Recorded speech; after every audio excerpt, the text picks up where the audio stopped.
Il faut que tu réalises ta vie dans la Caraïbe, ce que ça veut dire. Je prends l'exemple de ce personnage milliardaire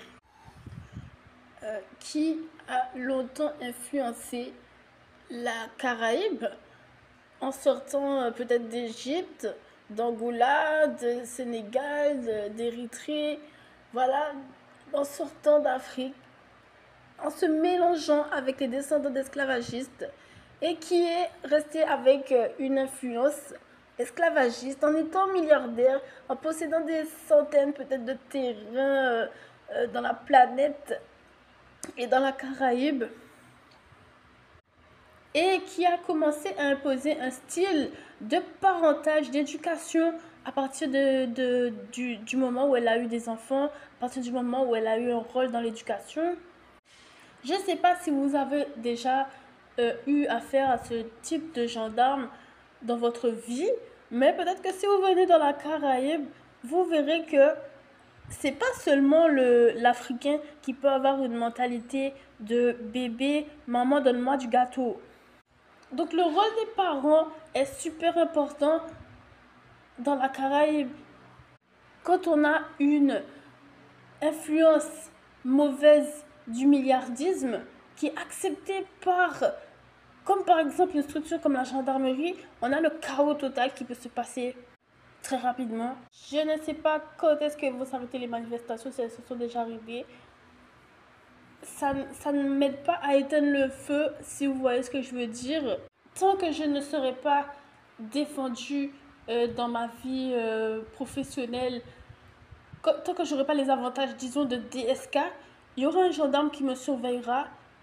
Il y aura des personnes de la douane, de prison, qui me surveillera.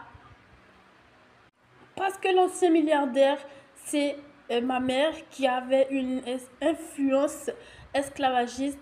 Je serai toujours soupçonnée d'être celui qui veut aller à l'envers, faire le ongle, être à l'envers, alors que je suis simplement venue prendre mes affaires qui m'ont été volées lorsque j'étais petite. J'ai créé une structure architecture, plusieurs même sur un logiciel, et ma famille a regardé mes plans et je les ai retrouvés bâtis de A à Z. Et c'est très grave, je sais déjà, merci. J'espère que vous allez le prendre en compte, ce que j'essaie de dire, que lorsque vous vous approchez de vos affaires, comme c'est le thème un peu dans la Caraïbe, lorsque vous vous approchez de vos affaires, vous devenez un beau grand moins, vous devenez un économiste, une économiste qui touche au professionnalisme. Eh bien, professionnalisme, vous allez peut-être avoir des problèmes d'influence de la Caraïbe de ces derniers temps. J'espère que vous allez vous battre pour vos idées nobles. Combien de fois des gens ici installés m'ont parlé de ma mère. Ma mère me battait quand j'étais jeune et m'a menacée dans le monde adulte. Ma mère, ma mère, ma mère. Pourquoi vous parlez de ma mère? Vous connaissez ma mère, ma mère, ma mère. Et une petite menace plus ou moins lointaine de personnes qui travaillent dans la police, des choses comme ça, alors que tu n'as rien fait. L'antipathie, mais effrontée de personnes qui travaillent dans la prison, alors que tu n'as rien fait. Rien fait, rien fait. Moi, je suis fille de militaire. Je sais que mon père a toujours été un peu chelou. Donc, vraiment, si tu tiens à tes affaires, bats-toi pour tes affaires parce que je pense que le monde d'avant était un peu bizarre. Parce que mon père n'était.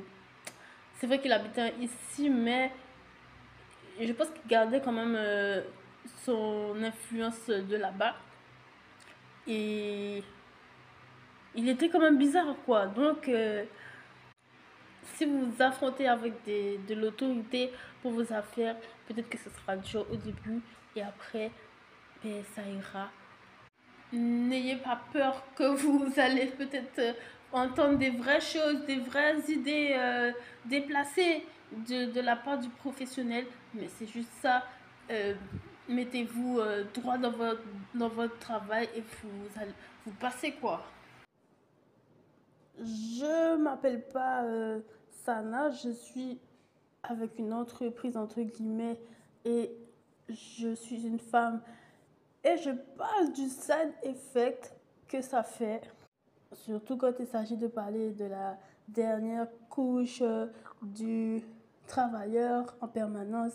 C'est très important, il me semble, de normalement avoir un regard sur le harcèlement du machisme dans la société. Je ne sais pas si le youtubeur beauté française, plus que française, à l'humour de second degré, placé numéro 1 du YouTube beauté en France, a déjà eu une phrase, un mot sur le machisme.